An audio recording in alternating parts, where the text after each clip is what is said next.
Hello, students.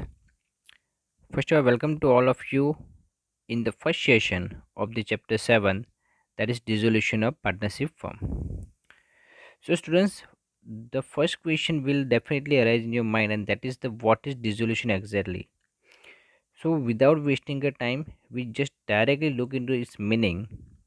So, the meaning of dissolution means end of existence. A dissolution is to be studied in the context of dissolution of partnership firm and a partnership firm, where two issues are considered for dissolution of partnership firm and dissolution of partnership. Students, एक सीधा साधा मतलब अगर dissolution का मतलब समझे तो वो होता है किसी भी चीज़ को ख़त्म कर देना या उसका एग्जिस्टेंस जो है वो निकाल देना। ठीक है, मतलब कि अगर हम लोग पार्टनरशिप फर्म, क्योंकि हमारे चैप्टर्स जो that is related to partnership firm, so हम लोग यहाँ पे डिसोल्यूशन का मतलब ये समझेंगे कि पार्टनरशिप फर्म यहाँ पे क्या होती जा रही है, एंड हो जा रही है। सो डिसोल्यूशन दो तरीके का हो सकता है, वो पार्टनर्स का भी हो सकता है और पार्टनरशिप फर्म का भी हो सकता है। सो on that basis they have a two different kinds, that is dissolution of partnership firm and the second one is the dissolution of partnership. ठीक है, इन दोनों के अंदर एक छोटा सा डिफरेंस है, वो डिफरेंस समझते हैं that what is dissolution of firm, कि फर्म का डिसोल्यूशन क्या होता है। ठीक है, डिसोल्यूशन का मतलब समझ में आ गया कि कोई भी चीज़ जो है, जैसे कि फर्म है चला रहे हैं हम लोग, उसको पूरा क्लोज कर देना है, उसका कोई भी पार्ट चालू रहेगा नहीं, पूरा हम लोग क्लोज कर रहे हैं। ठीक है, तो उसको हम लोग क्या बोलते हैं, डिसोल्यूशन। तो अभी यहाँ पे डिसोल्यूशन दो तरीके से होता है, एक डिसोल्यूशन ऑफ पार्टनरशिप फर्म और डिसोल्यूशन ऑफ पार्टनरशिप। तो यहाँ पे देखते हैं डिसोल्यूशन ऑफ फर्म क्या होता है। So when a partnership firm closed down its business on a permanent basis or a firm becomes non-existent from legal point of view, it is known as a dissolution of partnership firm. जब firm जो है वो पूरी तरीके से close हो जाती है परमानेंट बेसिस के ऊपर, उसका एग्जिस्टेंस लीगली वहाँ पे रहता नहीं है, मतलब कि वो एग्जिस्ट नहीं करती उसके बाद। सो इस ऐसे जब वहाँ पे कंडीशन क्रिएट होता है फर्म के अंदर, उसको हम लोग बोलते हैं फर्म का डिसोल्यूशन हो गया। ठीक है, ये हम लोग उसको डिसोल्यूशन ऑफ पार्टनरशिप फर्म बोल सकते हैं। अभी यहाँ पे जब पूरी तरीके से क्लोज हो जाता है तो उसके लिए हम लोग को ये समझ में आना चाहिए कि कोई भी पार्टनर्स उसको बाद में वो कंटिन्यू कर रहा होगा नहीं, या मतलब वहाँ पे पार्टनरशिप एग्जिस्ट नहीं होती होगी। अभी पार्टनरशिप का हमको पता है कि पार्टनरशिप सिर्फ एक पर्सन नहीं कर सकता, वहाँ पे मोर देन वन पर्सन तो चाहिए ही। ठीक है, टू और मोर देन टू, एक पर्सन होगा तो वहाँ पे सोल प्रॉपर्टीशिप हो जाएगा। सोल प्रॉपर्टर अगर कोई बिजनेस चलाता भी है तब भी वो पार्टनरशिप फर्म तो नहीं बचता है। ठीक है, okay. As per section 39 of Indian partnership act, when all partners get separated through dissolution of a firm that brings end of their partnership, it is known as the dissolution of firm. तो जो मैंने आपको पहले ही बोला था, if you want to get maximum marks particularly for short question answer, so it is very important कि जो सेक्शन वाइज जो आपको आंसर दिए हैं या फिर वेल नोन इंस्टीट्यूशन ने जो भी डेफिनेशन दिए है वो ज़्यादा लिखो। तो यहाँ पे section 39 of Indian partnership act क्या बताता है, when all partners get separated, सारे पार्टनर्स अलग हो जाए through dissolution of firm that brings end of their partnership, उसकी वजह से उनका पार्टनरशिप क्या हो जाता है, एंड हो जाता है। तो उसको हम लोग क्या बोलते हैं, डिसोल्यूशन ऑफ पार्टनरशिप फर्म। फिर से बता रहा हूँ, यहाँ पे इंपॉर्टेंट जो पॉइंट है ना वो ये है दैट ऑल पार्टनर्स, सारे पार्टनर्स वो पार्टनरशिप फर्म जो उसमें से अलग हो जाता है, तो उसको हम लोग बोलते हैं डिसोल्यूशन ऑफ पार्टनरशिप फर्म। ठीक है, move to next slide, and in this we are going to understand some more concept about dissolution of partnership. When business is not close down due to retirement of a partner, हमने last जो देखा ना वो partnership firm का था। ठीक है, फर्क सिर्फ एक ही वर्ड का है, the dissolution of partnership firm and the second is dissolution of partnership. So when business is not closed down due to retirement of a partner, death of a partners, insolvency of a partners, or due to any other reasons, and remaining partners keep business continue, it is dissolution of all partnership.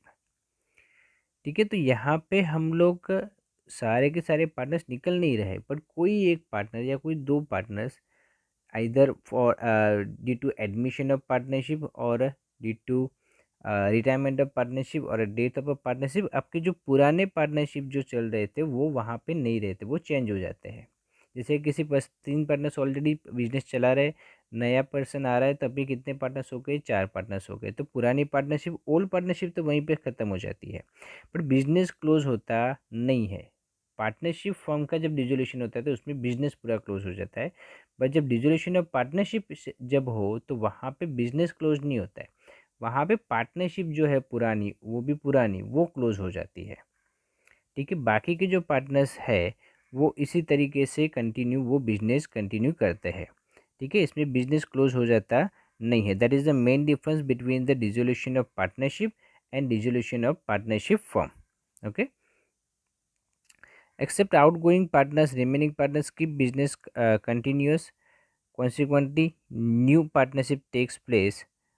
Generally, the proportions of partners change between the continuing partners. ठीक है, वो तो यहाँ पे कोई एक ही person जो वहाँ से निकल रहा है, या कोई दो, एक या दो पार्टनर्स वहाँ से निकल रहे, बाकी के पार्टनर्स जो होंगे वो फर्म को चलाते रहेंगे। एंड नया पार्टनरशिप, आपका जो रेशियो है पार्टनर्स का, प्रॉफिट शेयरिंग रेशियो का, वो न्यू क्रिएट होगा, मतलब कि नई पार्टनरशिप भी क्रिएट होगी। तो वहाँ पे जो प्रोपोर्शन, मतलब कि जो जिस रेशियो के अंदर अपना प्रॉफिट डिस्ट्रीब्यूट करते हो, प्रॉफिट शेयरिंग रेशियो, वो जो नए कंटिन्यूइंग पार्टनर्स है उनके बीच में नए तरीके से वो क्रिएट किया जाता है। ठीक है, सो ये मेन समझ में आ गया कि वहाँ पे सारे पार्टनर्स निकल नहीं जाते, कोई एक या कोई दो पार्टनर्स हो सकता है उसमें से जाए, बाकी के पार्टनर्स एज इट इज़ वैसे के वैसे ही रहेंगे। ये भी हो सकता है कोई नया पार्टनर एंटर हो, बट ये सारी कंडीशन ऐसे, मतलब कि एडमिशन, रिटायरमेंट एंड डेथ, उन सभी के अंदर जो नंबर ऑफ पार्टनर्स है वो ओल्ड पार्टनरशिप से इंक्रीज या डिक्रीज हो सकते हैं, मतलब कि उनका प्रॉफिट शेयरिंग रेशियो भी वहाँ पे चेंज होगा। ठीक है, जैसे हमने चैप्टर 4 के अंदर ये सारी कुछ डिटेल देख ली थी। तो जब भी कोई नया पार्टनर एंटर होता है या कोई पार्टनर रिटायरमेंट या डेथ की वजह से फर्म के बाहर जाता है, तो आपके पार्टनरशिप के अंदर वहाँ पे चेंज आ जाता है। ठीक है, जिसको हम लोग क्या बोलते हैं, dissolution of partnership. In this circumstances partnership firm does not get dissolved, but a new partnership come into existence due to recognitions of partnership, sorry, reorganization of partnership. Partnership is a relation of a partners, while firm is a group name of all partners. ठीक है, partnership जो है ना वो कुछ relation है partners के बीच के, जबकि अगर हम लोग जब फर्म की बात करते हैं ना, तो फर्म के अंदर ग्रुप ऑफ पार्टनर्स आ जाते हैं। सो ये हमको समझना चाहिए कि कुछ सर्कमस्टेंसेस ऐसे क्रिएट हो जाते हैं कि जहाँ पे पार्टनरशिप चेंज हो जाती है बट फर्म डिजोल्व नहीं होती है, उसको हम लोग क्या बोलते हैं, डिसोल्यूशन ऑफ पार्टनरशिप फर्म। ठीक है, there are certain circumstances in which your firm is not going to dissolve, but yes the partnership will definitely going to change due to admission of partners or retirement of partners or death of the partners. That is known as the dissolution of partnership. Okay, when except one partners, all partners get separated from a firm, this is also an end of partnership. If this continues, one partners will become the owner of sole proprietor firm. In this case also partnership firm gets dissolved. ठीक है, मैंने जैसे आपको बताया कोई एक ही partner, मतलब मान लो कि 5 पार्टनर्स है, उसमें से 4 जो थे उस पार्टनरशिप फर्म में से अलग हो गए, अभी बचा तो एक ही। तो अगर वो बिजनेस चला भी रहा है, कंटिन्यू भी कर रहा है, इन दैट केस ऑल्सो वो जो बिजनेस है ना वो कंटिन्यू रहेगा, बट यहाँ पे पार्टनर्स बचा ही नहीं। ठीक है, वो सो पार्टनरशिप हो गया, तो यहाँ पे जो डिजोल्व हो रहा है ना वो पार्टनरशिप फर्म का डिजोल्व होगा ना। हम लोग यहाँ पे बोल सकते हैं कि ये जो है वो पार्टनरशिप फर्म, जो डिजोल्यूशन ऑफ पार्टनरशिप फर्म हो जाएगा, ना कि डिजोल्यूशन ऑफ पार्टनरशिप। ठीक है, when running business of the firm is sold to a joint stock company, this is also dissolution of partnership firm. जब आपका रनिंग बिजनेस है, जिस पार्टनर्स चला रहे हैं, वो अगर किसी कंपनी को दे, जॉइंट स्टॉक कंपनी को आप दे देते हो, तो अभी तो वो फर्म रहा ही नहीं ना। इट इज़ वो जो है ना वो किस में वेंचर हो जाएगा, जॉइंट स्टॉक कंपनी के अंदर। तो अभी ना तो वो पुराने पार्टनर्स बचे ना वो, क्योंकि पार्टनरशिप फर्म ही नहीं बची, तो पार्टनर्स का क्या मतलब रह जाएगा, कुछ नहीं। तो वहाँ पे आपका जो भी पार्टनरशिप फर्म था वो पूरा डिसॉल्व हो जाता है, क्योंकि अभी वो आगे जाके किस क्या बन जाएगी, कंपनी बन जाएगी, क्योंकि अपने कंपनी में इसको वेंचर कर लिया है। तो इसकी वजह से हम लोग जो नए फर्म देखते हैं वो, मतलब वहाँ पे पार्टनरशिप फर्म रहता ही नहीं है, तो पार्टनरशिप फर्म ही नहीं है तो वहाँ पे पार्टनर्स भी नहीं रहेंगे, तो इसको हम लोग बोलेंगे डिसोल्यूशन ऑफ पार्टनरशिप फर्म। ठीक है, ये दो चीज़ें हमको याद रखनी है। कई बार इसको शॉर्ट क्वेश्चन करके पूछा जाता है, थोड़ा ट्विस्ट करके, तो वो याद रखने लायक है।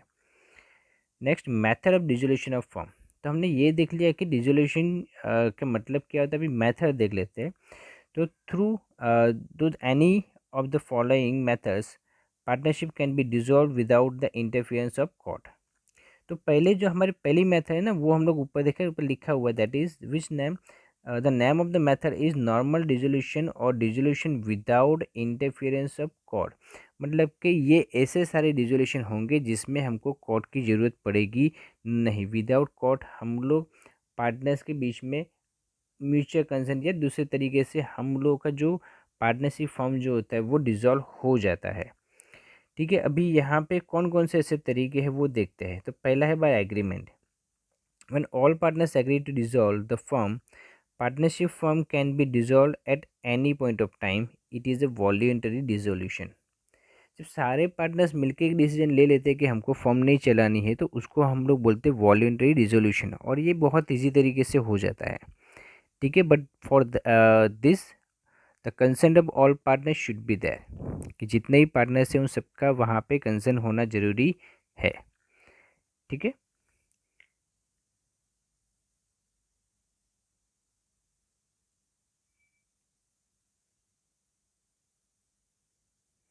नेक्स्ट जो that is the dissolution as per contract. Dissolution of partnership firm can be done on the basis of pre determined contract between the partners. भी एक हो सकता है कि आपने जो पार्टनरशिप की है वो पार्टनरशिप के अंदर पहले से ही एक उसका एक्सपायरी डेट लिखा हुआ है। ठीक है, मतलब कि आपने ये तय किया कि ये कॉन्ट्रैक्ट है, ये तारीख से ये तारीख तक का हमारा कॉन्ट्रैक्ट है, इस तारीख पे हम लोग मतलब कि हमारा काम जो पार्टनरशिप की है वो ख़त्म हो जाएगी। तो यहाँ पे आपको पहले से ही पता है कि कब ख़त्म करना है। ठीक है, तो इसको हम लोग क्या बोलते हैं, dissolution as per contract. Dissolution as per act. अभी एज पर एक्ट में क्या होता है वो समझ लेते हैं। In the following condition, there is a compulsory dissolution by the Act. Number 1, when all partners of the firm become insolvent, और except one, all the partners become insolvent। जब फर्म के सारे पार्टनर्स जो है वो इंसॉल्वेंट बन जाते हैं, या किसी एक पार्टनर्स को छोड़ के बाकी सारे पार्टनर्स जो वो इंसॉल्वेंट बन जाते हैं। मैंने जैसे आपको बताया कि कोई एक पार्टनर बचेगा भी तो भी वो पार्टनरशिप नहीं रहेगा, वो फिर सोल प्रोप्राइटरशिप हो जाता है। ठीक है, तो ये केस के अंदर क्या हो जाएगा कि सारे पार्टनर्स या तो किसी एक को छोड़ के बाकी सारे पार्टनर्स अगर इंसॉल्वेंट हो जाते हैं, इंसॉल्वेंट का मतलब हमको पता ही है कि उसकी असेट से ज़्यादा उसकी लायबिलिटी हो जाती है, then the person is known as an insolvent person. तो वहाँ पे अगर इंसॉल्वेंसी हो जाती है तो डिसोल्यूशन जो है ना एज पर एक्ट ऑटोमेटिकली हो जाएगा उस पार्टनरशिप फर्म का। And the second is when business of a firm become illegal. जब आप जो बिजनेस कर रहे हो वही इलीगल है तो उसका पार्टनरशिप एग्जिट कर ही नहीं सकता है। ठीक है, अगर हम लोग गुजरात के अंदर रह के, क्योंकि जो इलीगल चीज़ें हैं गुजरात के अंदर जो इलीगल है वो हम लोग को पता है कि वाइन बेचना और यहाँ पे इलीगल है। बट अगर आप लोग वाइन बेचने की फॉर्म बनाते हो और उसके लिए पार्टनरशिप करते हो तो ये पार्टनरशिप इलीगल जैसे ही हो जाएगी। जैसे कि सपोज मान लो कि महाराष्ट्र के अंदर फ़िलहाल वो लीगल है तो ये वहाँ पे पार्टनरशिप फॉर्म चलती है। बट एट जिस टाइम पे भी वहाँ पे इलीगल हो जाएगा तब वो पार्टनरशिप भी इलीगल हो जाएगी और पार्टनरशिप फर्म ऑटोमेटिकली वहाँ पे क्या हो जाएगी, डिसोल्यूशन हो जाएगी या डिसॉल्व हो जाएगी। ठीक है, सो जिस जगह पे इलीगल बिजनेस चल रहा है वहाँ पे क्योंकि उसका पार्टनरशिप हो ही नहीं सकता है, बट पहले था, पहले लीगल था बाद में वो लीगल नहीं है तो आपका पार्टनरशिप वहाँ पे क्या हो जाएगा, क्लोज हो जाएगा। जैसे कि गुजरात के अंदर पार्टनरशिप बन ही नहीं सकता फॉर सेलिंग और मेकिंग अ वाइन। ठीक है, यहाँ पे पहले से इलीगल है तो यहाँ पे पार्टनरशिप हम इसके रिगार्डिंग बनते ही नहीं है। बट जहाँ पे ऑलरेडी बने हुए हैं वहाँ पे अगर मान लो कि वो इलीगल हो जाए, जहाँ पे लीगल है उसको इलीगल हो जाएगा तो वहाँ पे आपका डिसोल्यूशन जो है वो ऑटोमेटिकली हो जाएगा पार्टनरशिप फर्म का। The next is dissolution on happening of certain contingencies. Number 1, if constitute for a fixed term by the expiry of that term, and the second, if constituted to carry out a specific aim by the completion thereof। तो यहाँ पे दो तरीके से हो सकता है। एक तो आपने कोई स्पेसिफिक डेट तय की हो कि सपोज मान लो कि हम लोग 2 साल के लिए पीरियड अपने तय किया है तो 2010 के अंदर अगर जो स्टार्ट हुआ है वो 2012 के अंदर जाके ख़त्म हो जाएगा। तो वो पार्टनरशिप दिन जैसे ही 2012 31 दिसंबर 2012 आएगा, वैसे ऑटोमेटिकली वहाँ पे डिसोल्यूशन हो जाएगा। इसके लिए किसी कोर्ट की रिक्वायरमेंट नहीं होगी, ठीक है। एंड सेकंड है कि if considered to carry out specific aim by the completion of thereof. जैसे कोई बड़े प्रोजेक्ट होते हैं ना, तो वो कोई एक कंपनी नहीं कर पाती या कोई एक पार्टनर नहीं कर पाता। इन दैट केस क्या करते हैं, वो बड़े प्रोजेक्ट्स 5-6 लोग मिलके वो कंप्लीट करते हैं। तो उनकी पार्टनरशिप कब तक की है, जब तक का वो प्रोजेक्ट है। जैसे कि ब्रिज बनाना होता है, बड़े ब्रिज होते हैं, तो कोई एक पर्सन उसके लिए शायद कैपेबल नहीं हो, तो वो क्या करते हैं, 5-6 लोग जो टेक्निकल पर्सन है उनकी टीम बनाता है और उसको पार्टनर्स बनाता है। तो जैसे ही वो ब्रिज ख़त्म हो जाएगा ना, वैसे उनका पार्टनरशिप ऑटोमेटिकली डिसोल्यूशन हो जाएगा। उसके लिए कोर्ट की ज़रूरत पड़ेगी नहीं, क्योंकि उनका जो कॉन्ट्रैक्ट है वो किसके रिगार्डिंग है, टू कंप्लीट दैट ब्रिज, ठीक है। The next is dissolution by notice, where the partners is at will. The firm may be dissolved by any partners giving notice in writing to all the other partners on of his intention to dissolve the firm. The firm is dissolved as from the date mentioned in the notice as the date of dissolution, or if no date is mentioned, as from the date of the service of the notice. Okay. सो यहाँ पे सबसे पहले तो dissolution by notice के अंदर कोई भी partner एक नोटिस दे देता है और उसकी ये मतलब वहाँ पे इंटेंशन दिखाता है कि वो फॉर्म को डिसॉल्व करना चाहता है। तो जिस दिन वो नोटिस ध्यान में आती है, या तो उसके अंदर जो डेट लिखी हुई होती है उस दिन से वहाँ पे आपका डिसोल्यूशन हो जाता है, ठीक है। सो 2 दिन यहाँ पे इम्पोर्टेंट है। एक दिन वो जिस दिन वो डेट मेंशन की हो तो उस दिन, और अगर नहीं है तो फिर जिस दिन को आपको नोटिस सर्विस में मिला हुआ है उस दिन तक, ठीक है। वहाँ से आपका फॉर्म डिसॉल्व हो जाएगा। The next one is dissolution by court. अभी देखो ऊपर के जो केसेस थे उसके अंदर हमको कोर्ट की जरूरत पड़ी नहीं, बट 90% केस के अंदर हम लोग ऐसा देखते हैं कि जहाँ पे हमको कोर्ट की रिक्वायरमेंट होती ही है, क्योंकि जब पार्टनरशिप डिसॉल्व होती है ना तो पूरा फॉर्म बंद हो जाने वाला होता है। उसकी एसेट, उसकी लायबिलिटी हम लोग को पार्टनर्स के बीच में डिस्ट्रीब्यूट करनी होती है, तो बहुत सारे कॉन्फ्लिक्ट्स होने के चांसेस वहाँ पे होते हैं। तो कब कब यहाँ पे उनकी रिक्वायरमेंट होती है कि डिसोल्यूशन बाय कोर्ट। तो पहला है when any partners become of unsound mind. जब कोई पर्सन जो है ना वो अनसाउंड माइंड हो जाए, मतलब कि वो अपने डिसीजन लेने के लायक कंडीशन में नहीं हो, तब वहाँ पे कोर्ट जो है वो डिसोल्यूशन करवाती है। When a partner becomes permanently incapable of performing his duties as a partner, कोई पार्टनर्स की जो फिजिकल कैपेबिलिटी है वो अभी वो नहीं रहे, ठीक है। अनसाउंड माइंड तो मेंटली देख लिया, बट मेंटली के साथ फिजिकली भी बहुत ज़्यादा इंपॉर्टेंस होता है ना। सो अगर वो फिजिकली वो ड्यूटी करने के लिए इनकेपेबल हो जाता है, इन दैट केस उसको क्या करते हैं कि हम लोग पार्टनरशिप फॉर्म में से उसको रिमूव कर सकते हैं। For that we can go to the court, और वो कोर्ट जो है उसको अगर इनकेपेबल मान लेती है पार्टनरशिप के अंदर रहने के लिए, तो उसको पार्टनरशिप फॉर्म में से निकाला जा सकता है, ठीक है। When a partner undertake my misconduct against partnership firm और against business of the firm, ठीक है। अगर कोई पार्टनर्स, कोई एक पर्टिकुलर पार्टनर्स अगर वो पार्टनरशिप फर्म की रिगार्डिंग अगर कोई मिसकंडक्ट करता है, मतलब कि उसको फ़ायदा उठाता है गलत तरीके से उस पार्टनरशिप फर्म का और उस पार्टनर्स का पार्टनरशिप का, तो उस केस के अंदर कोई भी उसमें से पार्टनर्स, उस फर्म का कोई भी पार्टनर्स कोर्ट में उसके अगेंस्ट स्यू कर सकता है, और कोर्ट उसके रिगार्डिंग उसको फैसला सुनाती है कि वो पार्टनरशिप फर्म के अंदर रह पाएगा कि नहीं रह पाएगा, ठीक है। सो ये डिसीजन कौन लेता है, by court. When a partners wilfully and persistently breached the partnership agreement, जब कोई पार्टनर्स जानबूझ के जो एग्रीमेंट है उसको तोड़ता है जानबूझ के, ठीक है, इन दैट केस कोर्ट जो है उसको पार्टनरशिप फर्म में से बाहर निकाल सकती है।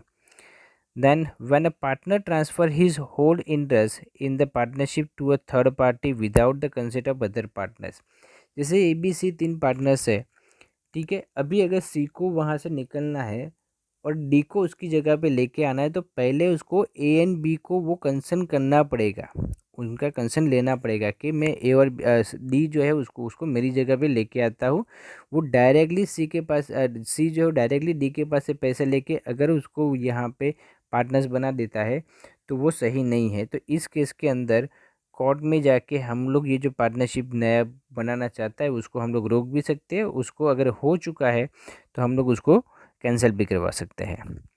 When a firm continuously incurs losses and is unable to run a business due to loss, जब कोई फर्म ईयर बाय ईयर सिर्फ लॉसेस ही करती जा रही हो एंड वो अपने लाइबिलिटीज पेमेंट करने के कंडीशन में भी नहीं हो, इन दैट केस फर्म्स जो कोर्ट है वो सामने से ही ऐसे फर्म को बंद करवा देती है।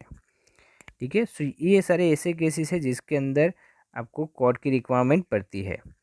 The last one is when the court finds any other grounds to be just and equitable for the dissolution of the firm। कोई और तरीके से अगर कहीं पे भी लगता है कोर्ट को, ये तो 6 जो है वो तो है ही, इसके अलावा भी कोई और रीज़न की वजह से वहाँ पे अगर कोर्ट को लगता है कि उनका जो डिसोल्यूशन ऑफ फर्म होना ज़रूरी है, तो वो वहाँ से अपने एक पर्टिकुलर जो भी बेस बनता है, ग्राउंड या जो बेस बनता है प्रूफ के तौर पे, तो उसके बेस के ऊपर वो डिसीजन लेके वो पार्टनरशिप को बंद करवा सकते हैं। Next slide we going to understand legal and other provision for accounting settlement of dissolution. अभी यहाँ से थोड़े थोड़े हम लोग सम्स के कुछ पॉइंट है वो समझते जाएंगे। बेसिकली आज पूरा थियरी है तो थोड़ा बहुत मतलब, बट ये ऐसी थियरी जो आपको प्रैक्टिकल सम्स करने में हेल्पफुल होने वाली है।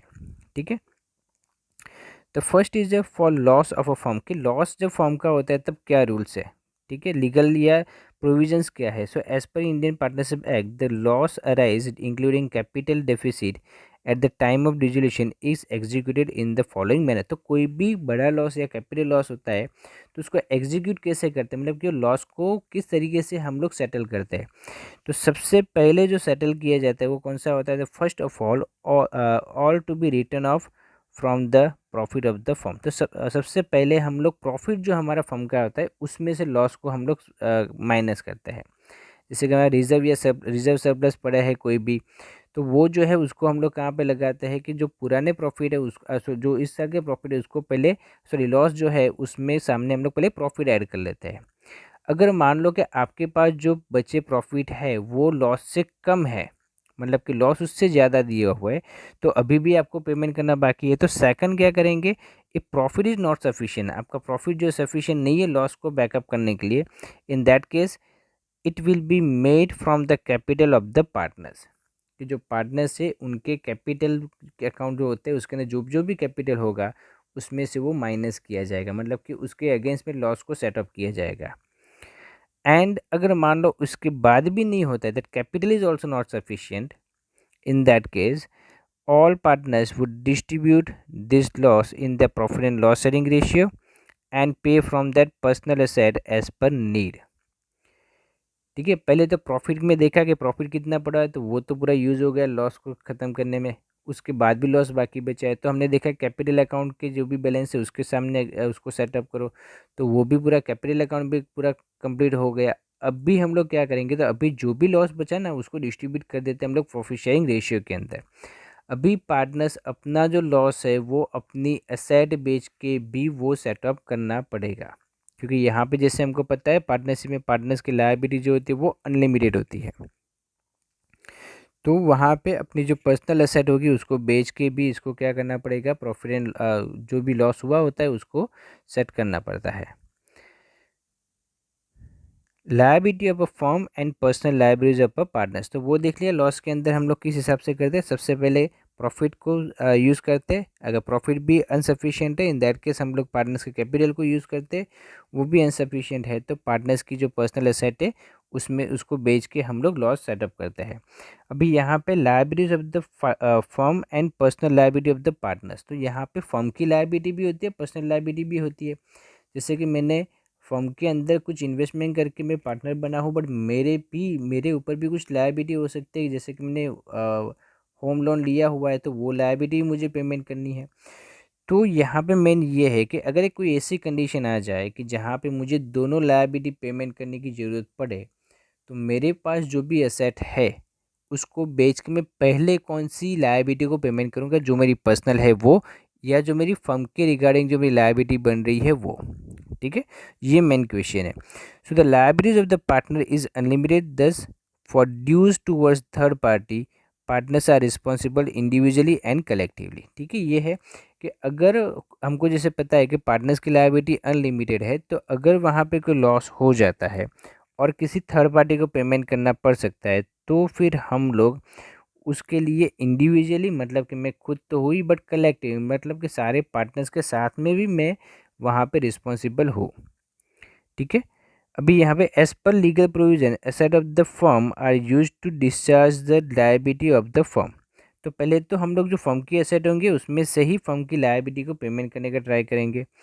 Then and personal assets of partners are used to discharge the personal liability. और जो पर्सनल एसेट होगी मेरी, जैसे कि मेरा मकान है, तो मेरे मकान के ऊपर लोन, तो पहले मैं मकान लोन के अगेंस्ट में करूँगा।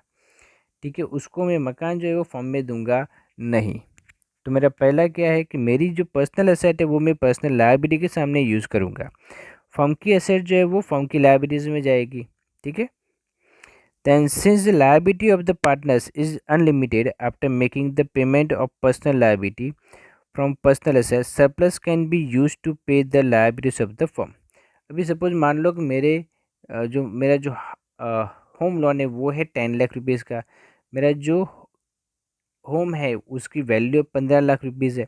तो मैं क्या करूँगा, 10 लाख रुपीज़ अभी मुझे पैसे बनने हैं नहीं बैंक लोन, मतलब कि मैं क्या करूँगा, बैंक को ये मकान बेच के 15 लाख का बैंक को पहले पेमेंट कर दूँगा।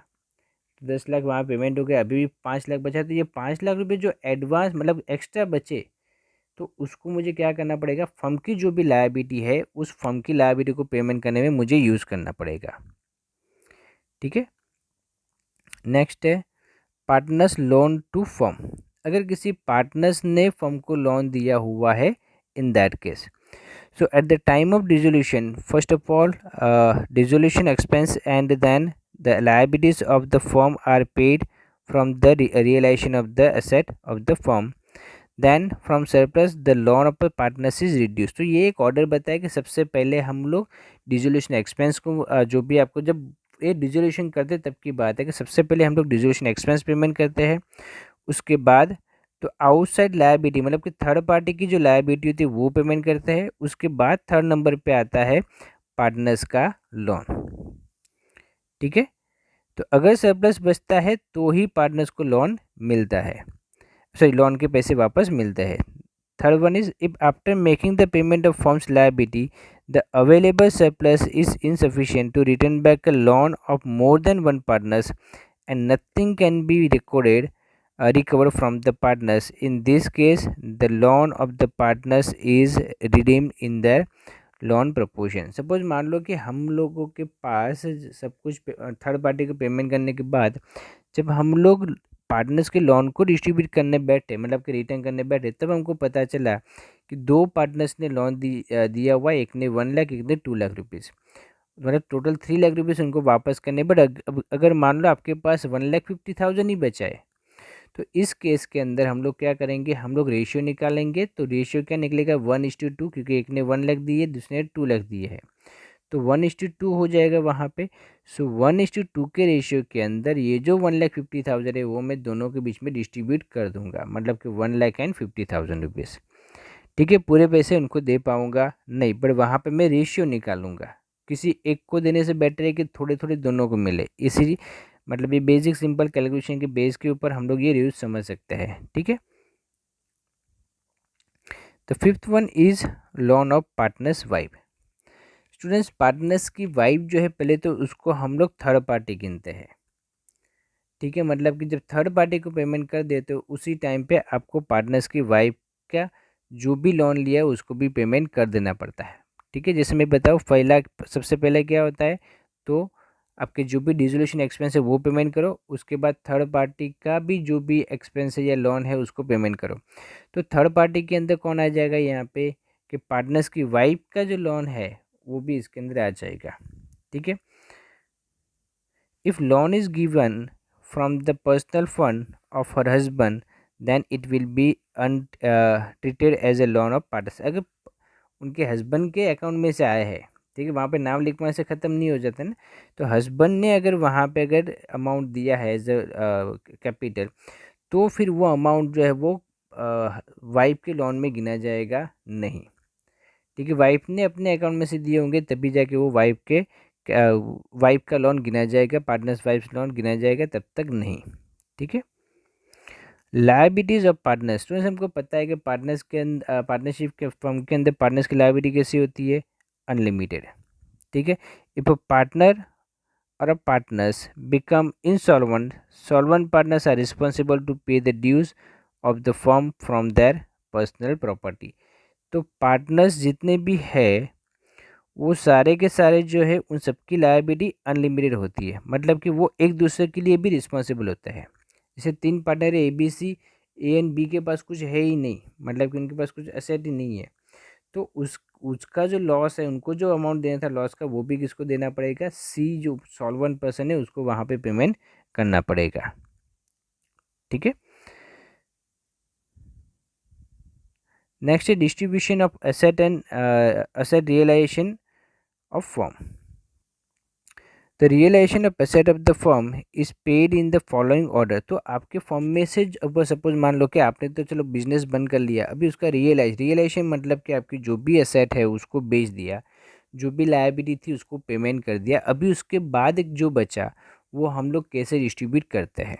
ठीक है। फर्म में से जो भी पैसे आपके पास आए, अपने एसेट बेच के जो भी पैसे कमाए, जिसको हम लोग एसेट रियलाइजेशन बोलते हैं, तो उसको कैसे यूज़ करते थे। सबसे पहले उसमें first of all dissolution expense is paid. जैसे मैंने आपको बताया कि सबसे पहला काम क्या होता है कि जो डिसोल्यूशन एक्सपेंस किए है उसको पहले पेमेंट कर लो। तो पहला स्टेप डिसोल्यूशन एक्सपेंस को पेमेंट करना है। दूसरा step liabilities toward the third party are paid. मैं एक बार फिर से बता दूं कि partners wife loan is also included in the third party, तो यहीं पे पार्टनर्स की वाइफ को भी हम लोग पैसे वापस कर देंगे। थर्ड स्टेप में आता है लोन ऑफ पार्टनर्स, मतलब कि अगर पार्टनर्स ने फर्म को लोन दी है तो वो थर्ड स्टेप में आ जाएगा। फोर्थ स्टेप में finally capital and balances of current accounts of partners are redeem. अगर इतना सबको ऊपर तीनों को देने के बाद भी अगर बचता है तो फिर हम लोग उसमें से कुछ अमाउंट डिस्ट्रीब्यूट, मतलब प्रॉफिट शेयरिंग रेशियो के अंदर पार्टनर्स को डिस्ट्रीब्यूट करते हैं।